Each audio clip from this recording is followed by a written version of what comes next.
Have you ever felt like the world is just too loud? Like you're drowning in noise, notifications, opinions, breaking news, expectations.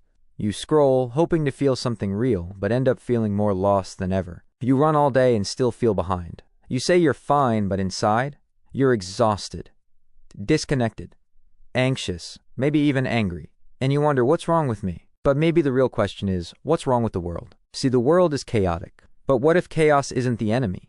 What if the true enemy is your lack of armor? There's an ancient philosophy built for times like this, not for monks or hermits, but for people like you, living in the storm. It's called Stoicism. And it's not about suppressing emotions or becoming robotic. It's about becoming unshakable in a world that tries to shake you every second. The Stoics lived through plagues, betrayals, wars, and yet they found peace because they stopped trying to control the world and started mastering their minds. You have power over your mind, not outside events.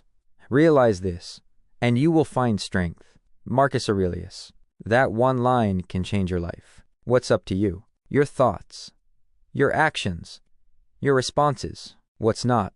Other people, the past, the economy, whether someone likes you back, whether things go your way. Most of us live backwards. We waste our energy on what we can't control and ignore the only thing we can. But Stoicism flips the script. It teaches you to focus only on what's in your hands and to release what isn't. It teaches you to stop begging the world to be easier and to become stronger instead. And that strength isn't born in ease. It's born in adversity. A core Stoic principle is something called Amor, Fati, Latin for love of fate. Not just acceptance, not tolerance, love. You don't just endure pain. You use it. You grow through it. You say thank you. You made me better. A breakup? Now you learn self-worth. A failure? Now you build resilience. A betrayal? Now you protect your peace. This isn't toxic positivity. This is emotional alchemy, turning hardship into strength, turning what happens into fuel. A gem cannot be polished without friction, nor a man perfected without trials. Seneca. And here's the truth that most people avoid. You're gonna die. Not someday. Maybe tomorrow. Maybe in 50 years. But the fact remains. You will die. And that's not meant to scare you. It's meant to wake you up. You could leave life right now. Let that determine what you do and say and think. Marcus Aurelius. You want to stop wasting time? Remember that you don't have forever. Stop holding grudges. Stop chasing approval. Stop waiting for the perfect moment. Say what you need to say. Do what you need to do. Live while you still can, because your time isn't guaranteed, but your regrets will be permanent. We live in a world of emotional reactivity. Everyone's triggered. Everyone's offended. Everyone wants to speak. No one wants to think. But Stoicism teaches emotional mastery, not suppression. Mastery. You feel the emotion, but it doesn't own you. You breathe. You pause. You choose your response. That's real power. Anger is like acid. It does more harm to the vessel in which it's stored than to anything it's poured on. Seneca. The calmest person in the room? That's the real alpha. And then there's the obstacle. The thing standing in your way. The thing you think is ruining your life. But the Stoic asks, what if this obstacle is the way? What stands in the way becomes the way. Marcus Aurelius. You didn't get the job? Now you have a chance to build your own thing. Your relationship ended?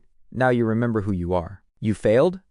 Now you grow. This isn't just philosophy. It's a blueprint. The obstacle is not blocking your path.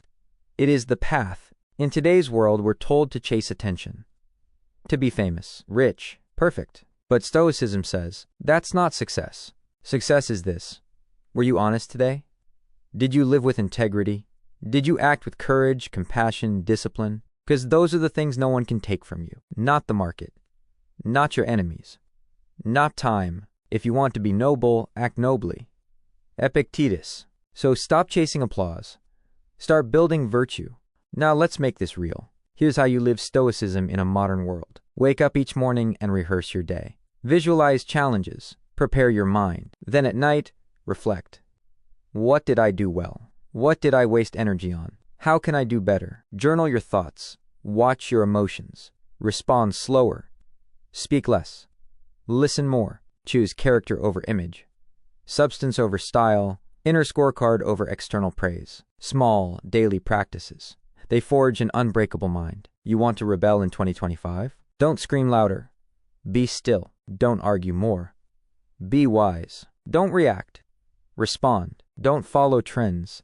Follow virtue. Because Stoicism isn't about escaping the world. It's about showing up fully and staying unshaken, even when the world shakes. Marcus Aurelius ruled the largest empire on earth. He could have had anything. But at night, he wrote in his diary, to remind himself that all of it, fame, wealth, status, means nothing if you lose yourself. So here's the invitation. Be the philosopher now, not just the reader, not just the fan. Be the living example. You don't have to be perfect.